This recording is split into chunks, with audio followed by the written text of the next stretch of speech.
The candles at the far end of the table had burned low enough that the shadows pooled between the silver and the crystal. And Lady Hesper Wrenfield Calloran sat very still while the conversation around her continued as though she were furniture. She had arrived in London that morning on estate business, a solicitor's appointment, a matter of signatures, and had accepted this dinner engagement before learning who else would be present. She had not announced herself to her husband when she took her seat, partly because the room was crowded and the introductions confused, and partly because, after 4 years of marriage, she had grown accustomed to his not noticing her. So she sat, and she listened, and she watched Lord Calloran at the other end of the polished mahogany table, talking too quickly to a man she recognized as his political rival, a man who had the small, persistent smile of someone who has been waiting all evening to use a particular weapon. The weapon, when it came, arrived wrapped in a compliment. "You must be proud," the rival said, lifting his glass, "of your wife's management of that Lincolnshire estate. Though I confess I've never met the woman, one begins to wonder whether she exists." The table went quiet in the particular way tables go quiet when everyone understands that something is about to happen. Ambrose Calloran set down his fork. And then, with the clipped impatience of a man who has had one glass too many and one provocation too many, he said it. Said it to wound his rival, to end the needling, to perform the indifference he had long since made his armor. And the words landed on the room like something dropped from a great height. I never should have married her. The silence that followed was absolute. Hesper did not stand immediately. She reached into the small bag beside her chair and removed a folded document, and she set it on the table with the deliberateness of someone placing the final piece in a completed arrangement. Then she lifted her eyes to the far end of the table, and when she spoke, her voice was perfectly steady, perfectly audible, and perfectly without heat. "Good news," she said. "You don't have to anymore." She watched him turn. She watched the moment he understood she was there. The precise instant his face changed, the way his hand moved toward his glass and then stopped, because there was nothing in reaching for a glass that would help him now. Around the table, no one breathed. The woman to Hesper's left had gone entirely rigid. The man to her right had set down his fork. Hesper pushed the document across the mahogany with 2 fingers. "The ecclesiastical court agreed 8 months ago," she said. "I came to London to give you the courtesy of your signature. I did not expect it to be necessary to give it to you here. But here we are." Ambrose Calloran's chair scraped back. He was on his feet without quite having decided to stand, and Hesper saw in the set of his jaw the struggle between the public man and whatever was happening underneath. The calculation, the damage assessment, the beginning of something that looked, from a distance, like the first crack in a very old wall. She rose. She reached behind her chair for her gloves, drawing them on with the unhurried precision of a woman who has nowhere urgent to be and knows it. The document lay on the table between them, and as she turned to go, Ambrose's hand moved. Not deliberately, but in the way hands move when the body acts before the mind gives permission, reaching across the wood toward her fingers. She had already withdrawn them. She walked the length of the room without looking back, and the door closed behind her with a sound no louder than a breath. And the quiet she left behind her was the loudest thing in London that night. To understand what Hesper Wrenfield had placed on that table, you must understand what the 4 years before it had cost her. She had come to the marriage at 34. Not young, not naive, not without a clear understanding of what arranged unions between ancient families required. The Wrenfield earldom had land and history and very little else. The Calloran Marquisate had the income to settle a centuries-old boundary dispute that had poisoned both families for 3 generations. The match was practical. Hesper had accepted it as such, but she had also, privately, believed that duty might become something warmer, given time and goodwill. And so she had approached the marriage with the quiet, steady effort she brought to everything. She had written to her husband every week, without fail, for the first 18 months. He had replied in those early months with letters that were polite and occasionally interesting, political observations, accounts of parliamentary business, the occasional dry remark about London society that suggested, if not warmth, at least a mind she could respect. Then, somewhere in the 19th month, the replies stopped. Hesper wrote for 6 months more before she permitted herself to understand that they had stopped for good. She did not weep. She did not write to him about it. She sat for one evening in the drawing room at Marrowdean with the last letter she had received. Dated, she noted, 3 days after a particularly successful speech in the Lords, when he had presumably been in excellent spirits. And she let herself feel, fully and without interruption, the specific grief of a hope she had been wrong to hold. Then she folded the letter away, and she got on with things. The things she got on with were considerable. The estate accounts, when she examined them properly, revealed a drainage problem in the South Fields that had been suppressing tenant yields for a decade. She commissioned the work, negotiated the contracts, and supervised the outcome herself. The roof of the East Wing had been documented as needing repair in an estate survey 3 years before her arrival. She arranged it before the autumn rains. She learned, through a conversation with the family solicitor she had never been formally introduced to, but sought out regardless, that Ambrose's younger sister had accumulated significant debts through a series of poor investments made on her behalf by a man who had since left England. Hesper settled them quietly from the income the Southfield improvements had generated, and she did not mention it to anyone. The village school was her own idea, funded from the estate accounts with a notation in the ledger that read simply, "Education, Village of Marrowdean, recurring."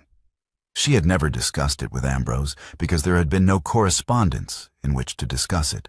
His late mother's portrait had hung in the east corridor in a condition of slow deterioration, the varnish darkened, the frame splitting at 2 corners.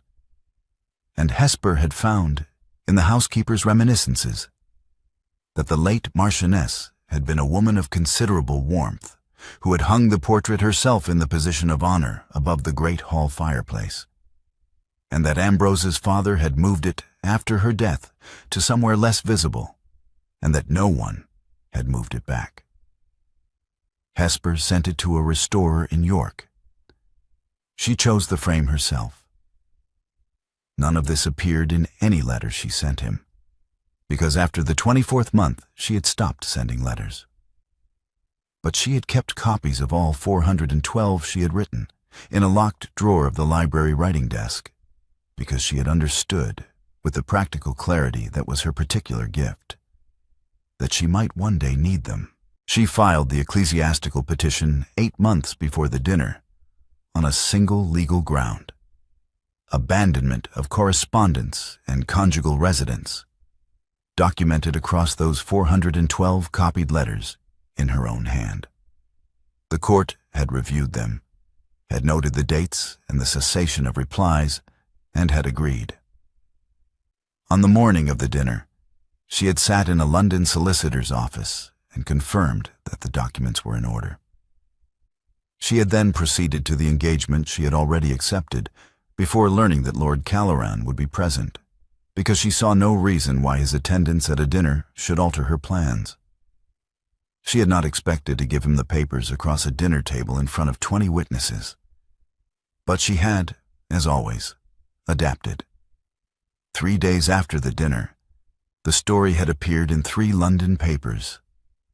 2 of them mentioned the document, one of them with the particular relish of a publication that has been waiting for exactly this kind of story. noted that Lady Calloran had been described by multiple witnesses as entirely composed throughout. Ambrose arrived at Marrowdean without sending word ahead on a cold Tuesday morning, his traveling coat still damp from the road, his jaw set in the expression of a man who has rehearsed what he intends to say, and is less certain of it than he was when he started rehearsing. The butler received him at the front door with the precise, unhurried courtesy of a man who has been excellently trained. "My lord," he said, "we were not expecting you." "I didn't send word," Ambrose said. It was not quite an apology. "Quite so, my lord. Is her ladyship expecting you?" "She is not," Ambrose said flatly. "I see." The butler stepped back and held the door with perfect equanimity. "If you'll permit me, my lord, I'll ask whether her ladyship is available to receive you. In the meantime, may I show you to the small drawing room?" It was not the master's study. It was not the library. It was a pleasant, well-appointed room at the side of the house that Ambrose did not immediately recognize, which told him something he was not yet ready to examine about how long it had been since he had spent time at Marrowdean. He waited. The room was not what he had expected. He had expected, he realized, something in a state of genteel neglect, the slow dissolution of a household without active management. Instead, the fire was clean and well laid, the windows unfogged. The writing desk in the corner occupied by a surveying map he did not recognize, spread open and annotated in a hand he did not know. A ledger lay open beside it, the columns filled with figures in a neat, economical script. A jar of ink sat at the corner of the desk, the rim still dark and wet. He picked up the map, set it down. He walked to the window and looked at the south fields, which were, he had not noticed before, considerably more productive looking than he remembered. He walked back to the desk and looked at the ledger without reading it, because reading it felt like a trespass he had not been invited to commit. He had been waiting 20 minutes when the door opened. Hesper Calloran came in from outside, still in her riding clothes, mud on her boots to the ankle, a second ledger tucked under her left arm, and a folded letter in her right hand. She did not apologize for keeping him waiting. She did not ask what he wanted. She crossed to the writing desk, set the letter down, opened the ledger, and then she sat and looked at him with the calm, level attention of a woman who has an estate to run, and a finite amount of mourning in which to run it. "Lord Calloran," she said, "how can I help you?" He had intended to be magnanimous. He had prepared on the road from London a version of himself that was measured, reasonable, appropriately contrite without being theatrical. A man who understood the situation and intended to handle it with dignity. He began with the estate accounts. "I thought it appropriate," he said, "to review the accounts while the dissolution is being finalized. Take stock of things. I can take some of the burden off your hands." Hesper opened the ledger. "The drainage work in the south fields was completed 18 months ago," she said. "The yield increase has been approximately 1/3 over the pre-improvement average. You'll see the figures on page 4. Ambrose looked at page 4. "The roof repairs to the east wing were completed in October of last year, before the autumn rains," Hesper continued, "which prevented approximately 400 pounds of water damage to the eastern corridor and the rooms above it.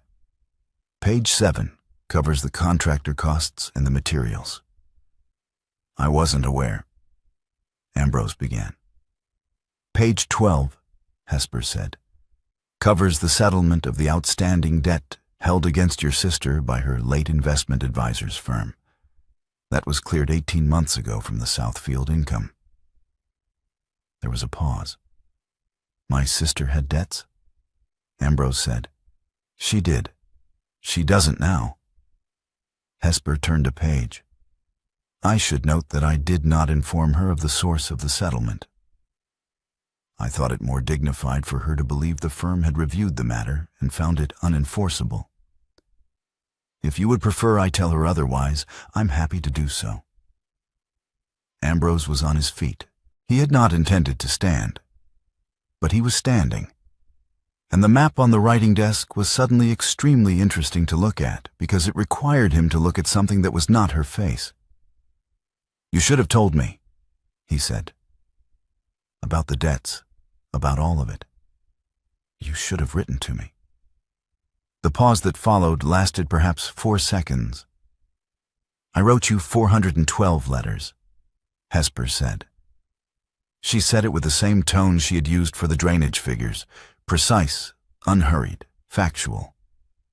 She reached beneath the ledger and placed on the table between them a bound stack of papers, thick enough that the binding strained at the spine.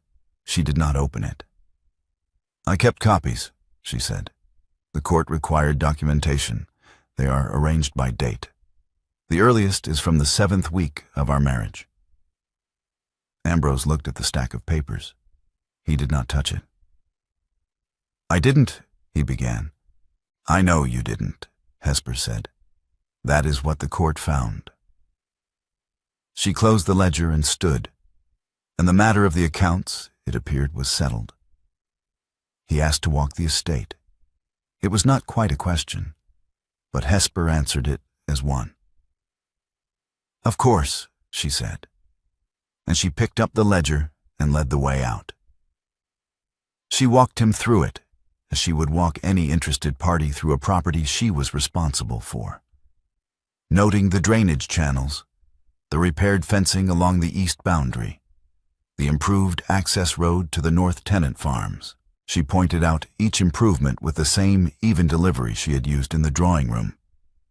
And once, when he paused to look back at the house from the upper field, she said, in a tone that was more observational than unkind, "You'll notice the east wing is distinguishable now from the main structure. It wasn't before the restoration work.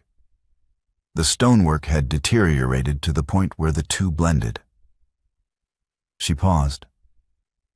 "It is essentially a property inspection for a stranger, which I suppose is what this is." He did not answer. He looked at the east wing for a moment and then walked on. In the great hall, he stopped. His mother's portrait hung above the fireplace in the position of prominence it had not occupied since his father's time. Cleaned, reframed, the colors returned to what they must have been when she sat for it. She looked younger than he remembered her. She looked, he thought, like someone who had expected to be happy and had not yet learned that she wouldn't be. He stood there long enough that Hesper stopped walking and waited. He did not speak about it. He could not have said in that moment what words would have been adequate, and so he said nothing, and after a time he turned away, and they walked on toward the east wing.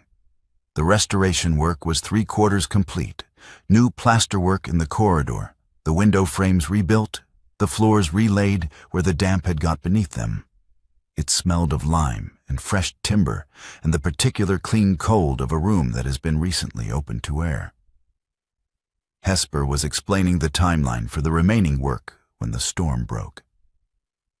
It came in fast from the west, the way autumn storms came in across the Lincolnshire plain. No gradual darkening, just a sudden percussion of rain against the tall windows and a crack of wind that took the old oak outside the east corridor by surprise. The first branch struck the window frame. The second, heavier branch swung from the split trunk directly toward the open casement. Ambrose moved before he thought about it. He stepped between Hesper and the window, his back to the glass, his arms out at his sides, not reaching for her, not touching her, simply interposing himself between her and whatever was coming through. The branch missed. It struck the stone of the window surround and fell into the courtyard below. And the rain came in through the open casement in a cold horizontal sheet. And they stood there for a moment in the aftermath of it. "Thank you," Hesper said. Her voice was steady, as it always was. She stepped around him, reached past his arm to the casement, and drew it shut herself. They walked back to the house in the rain without speaking. The mud on her boots was now joined by mud on his, and water darkened the shoulders of his coat, and neither of them remarked on any of it. That evening, Hesper left the library unlocked. She did not tell him she had done so. She simply did not lock the drawer in the writing desk before she went upstairs, and she left the lamp burning low on the table, and she went to bed. Ambrose found the library at 9:30, drawn by the lamp or by the same restlessness that had been driving him from room to room since they returned from the walk. He stood in the doorway for a moment, looking at the writing desk, and then he crossed the room and opened the drawer. The letters were arranged in bundles by date, tied with plain linen cord. He took out the first bundle and sat down in the chair by the writing desk.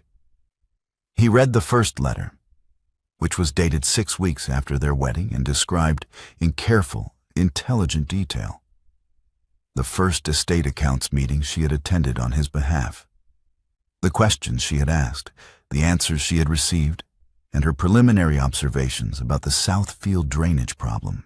It was the letter of a woman who was paying attention and expected, eventually, to be heard. He read the second letter, and the third. At some point he moved from the chair to the floor, sitting with his back against the desk and the bundles arranged around him, because the chair had begun to feel insufficient for what he was doing.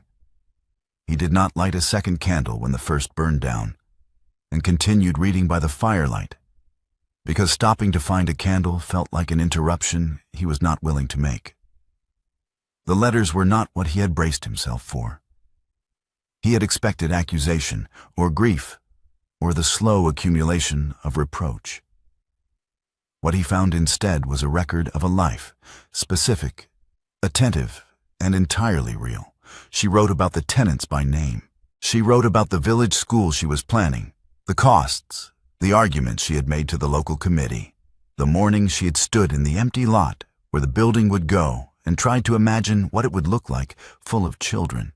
She wrote about his sister's debts in a single, careful paragraph that contained no judgment of him for not knowing, and no pride in her own handling of them.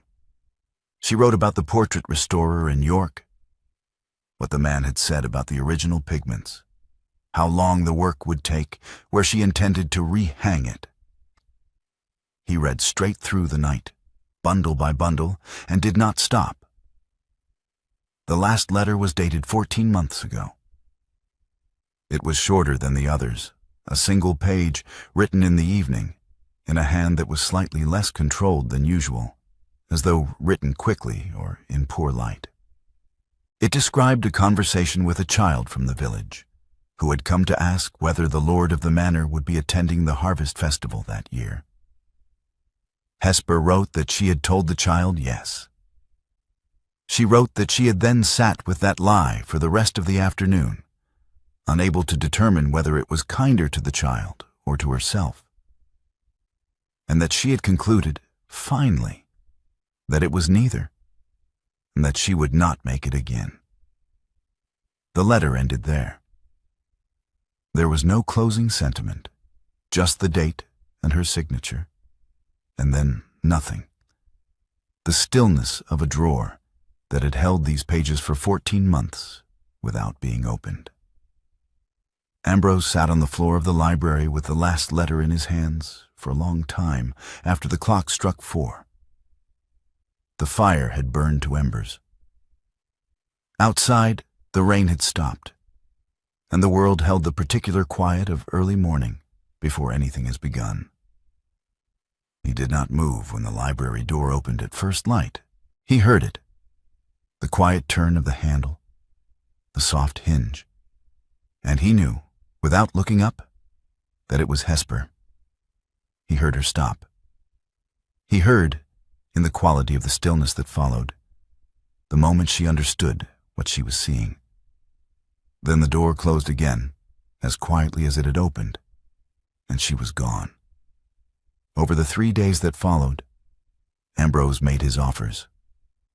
He presented them formally, one at a time, in the small drawing room where she continued to receive him with the same composed attention she brought to the estate accounts meetings. "I intend to instruct my solicitor to transfer the estate to your name outright," he said on the first morning. "Not as part of the dissolution settlement, above and beyond it. The estate is yours. It has been yours in every practical sense for 2 years." Hesper looked up from the letter she was reading. "The estate is already generating the income I require," she said. "A formal transfer at this stage would trigger a review of the entail that would take the better part of a year and accomplish nothing the dissolution papers haven't already accomplished. I appreciate the intention." He tried again the following afternoon. "I'll return to London immediately," he said.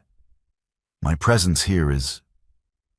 I understand that it's not easy, and I have no right to. Your departure would not change the status of the dissolution papers," Hesper said. "They require your signature, which you can provide here or in London with equal effect. There is no practical reason for you to leave on my account." On the third morning, he came in with the name of his London solicitor and an offer to have the man draw up a guaranteed income arrangement independent of any future change in Ambrose's own financial circumstances. Hesper set down her pen. "I have my own solicitor," she said. "He is, by any measure, extremely competent. He is the one who filed the ecclesiastical petition." She looked at Ambrose for a moment. "You're trying to do the right thing," she said. "I understand that. But the right thing, in each case you've described, is something I have already done for myself. I don't need you to do it for me.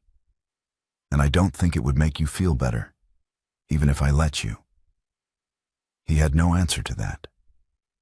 He stood in the middle of the small drawing room, and the quiet settled around him.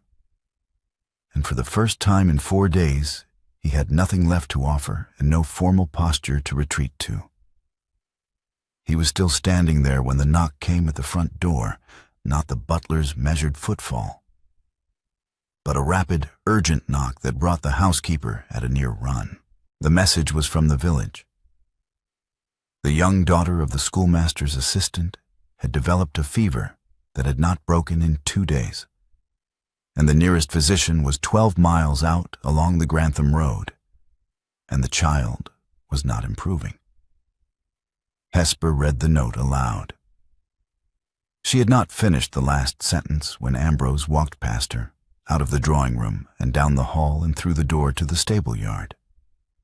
She heard him speaking to the groom, quick, specific, the name of the physician, the road, the horse, and then the sound of hooves on the cobblestones, moving fast and then nothing. She stood in the doorway of the drawing room for a moment, the note still in her hand. He came back at dawn. She heard the horses at the gate and came downstairs still in her dressing gown. And she opened the front door to find him standing on the step. Soaked through to the skin, his coat dark with rain, his hair flattened against his forehead, mud to the knee, and behind him, dismounting at the gate, the physician from the Grantham Road. Ambrose did not speak. He looked at her, and something in his face had shifted in the night, not broken exactly, but altered, the way a lock looks after the key has finally turned. He stepped toward her, and she did not step back, and he leaned his forehead against hers, eyes closed, and stood there.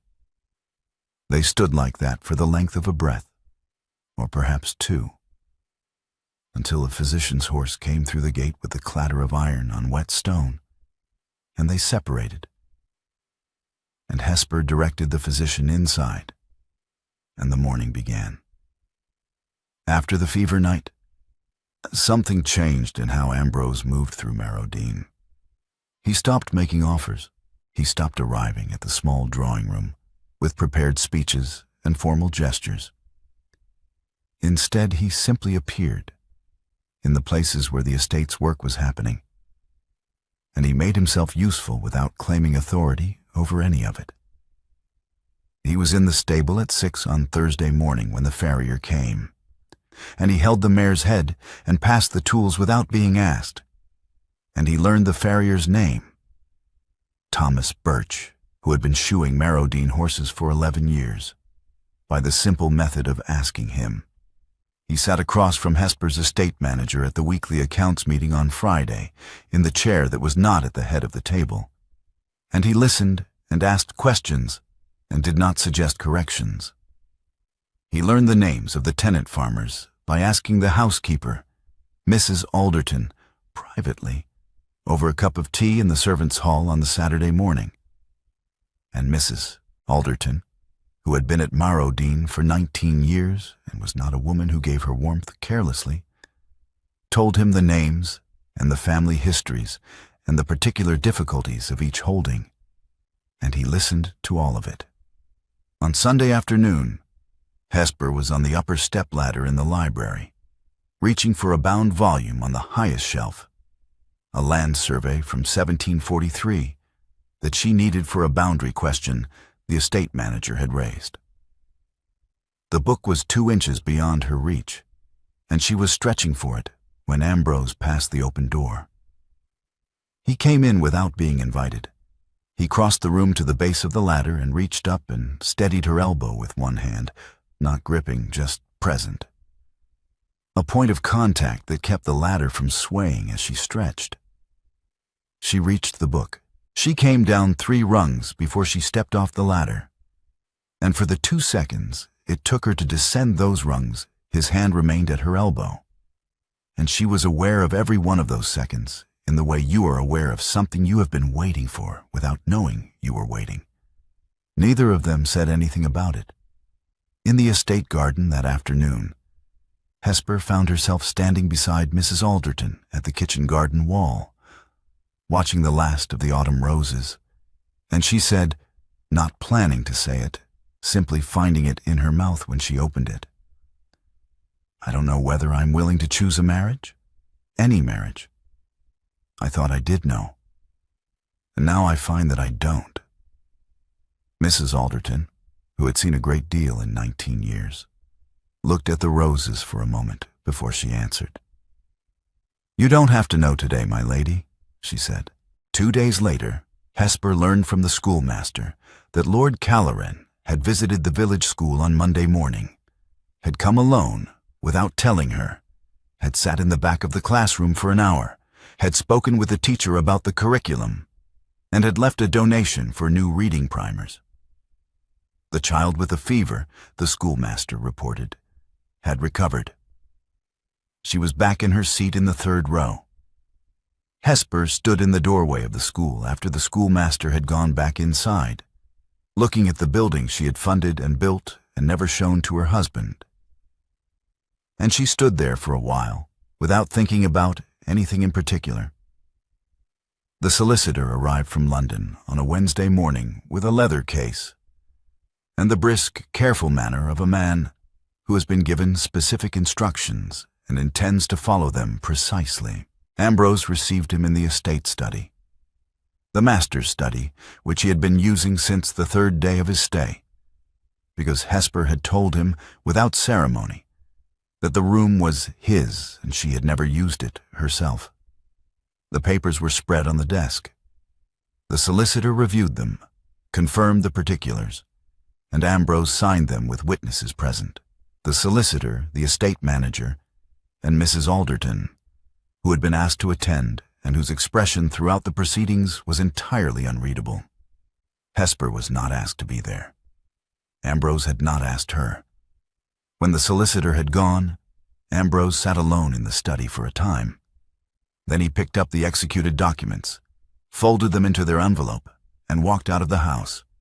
The chapel was at the eastern edge of the estate grounds, a small stone building that had served the Calloran family for 2 centuries and was still used for the village services twice monthly. Ambrose and Hesper had been married there 4 years ago on a cold March morning, with 12 witnesses and a breakfast afterward in the great hall that neither of them had arranged. He sent word to the house that he had something to give her, and that he would be in the chapel if she wished to come. She came alone, on foot, across the wet grass. He was standing in the doorway when she arrived, not inside, not outside, simply in the threshold, holding the envelope. He held it out to her when she stopped in front of him. She took it. She opened it, looked at the pages, understood what she was holding. The marriage was dissolved. The seal was affixed. It was done. She folded the papers and held them at her side and looked at him. Ambrose was quiet for a moment. Then he said, "I would like to ask you something, and I want to be clear before I ask it that the answer may be no, and that no would be a just answer. I would not argue with it." Hesper waited. "I would like to court you," he said. "From the beginning. Not as your husband. I am not your husband anymore. And I have no claim on you from that history, and I don't intend to use it as one. As a stranger who would like the chance, over whatever time you require, to become someone you might one day choose to have in your life." He paused. "I understand what I did. Not the version I told myself for 4 years. The version where I was being honest about what I felt by keeping my distance. I understand now what it actually was, and what it cost you. And I am not asking you to forgive it. I am asking only for the chance to be different, if you will allow it." Hesper looked at him for a long time. The space between them stretched out, and in that space Ambrose heard, very clearly, the possibility of no, not as an abstraction, but as a specific, concrete outcome. Her walking back across the wet grass with the papers in her hand and a life ahead of her that was entirely her own and did not include him. He heard it and he held it, and he did not speak to fill the space. "The estate," Hesper said at last, "remains in my name. As a settled jointure, permanent, regardless of what follows between us. That is not a condition of courtship. It is simply a fact." He answered without hesitation. "Yes." "Any courtship proceeds on my schedule," she said, "and by my invitation. You do not arrive uninvited. You do not make decisions about what I need or how to provide it. You ask." He met her eyes. "Yes." She looked at him for another moment. Then she stepped toward him, not he toward her, but she toward him, closing the distance herself, and she kissed him once, briefly, in the chapel doorway, where they had stood 4 years ago, and promised things neither of them had understood how to keep. The kiss was not long, and it was not tentative.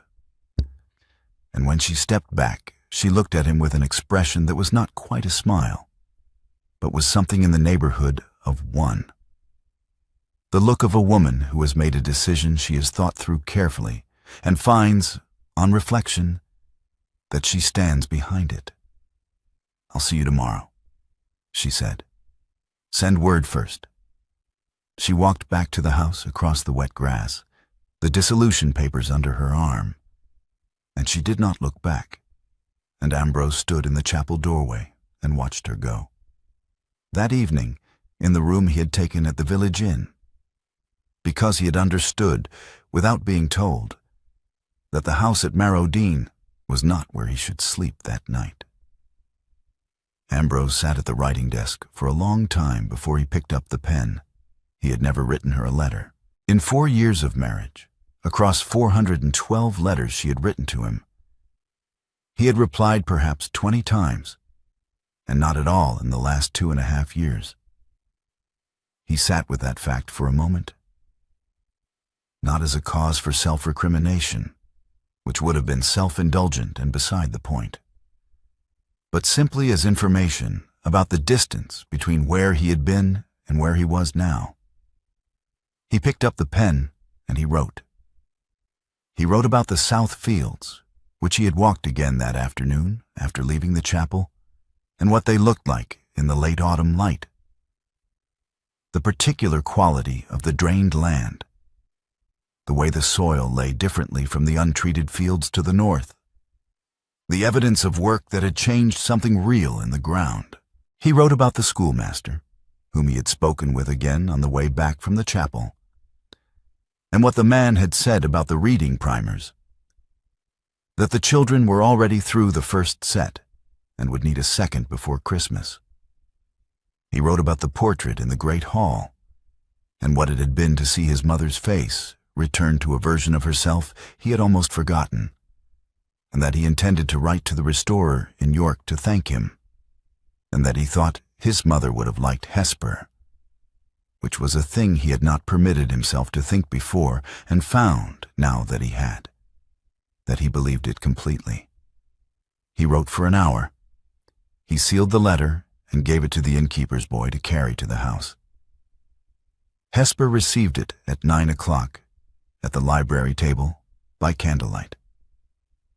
She broke the seal and unfolded the pages and read them slowly, from the first line to the last. While the candle burned and the house settled into its evening quiet around her, she read to the end. She set the letter down on the table in front of her. Outside, the wind moved through the old oak in the courtyard, the one that had lost a branch in the storm, and the sound of it came faintly through the tall windows, a sound she had lived with for 4 years and knew as well as her own breathing. Lady Hesper Wrenfield Calloran sat in the library she had built, in the house she had restored, in the life she had made for herself out of patience, and 412 letters no one had read, and she smiled.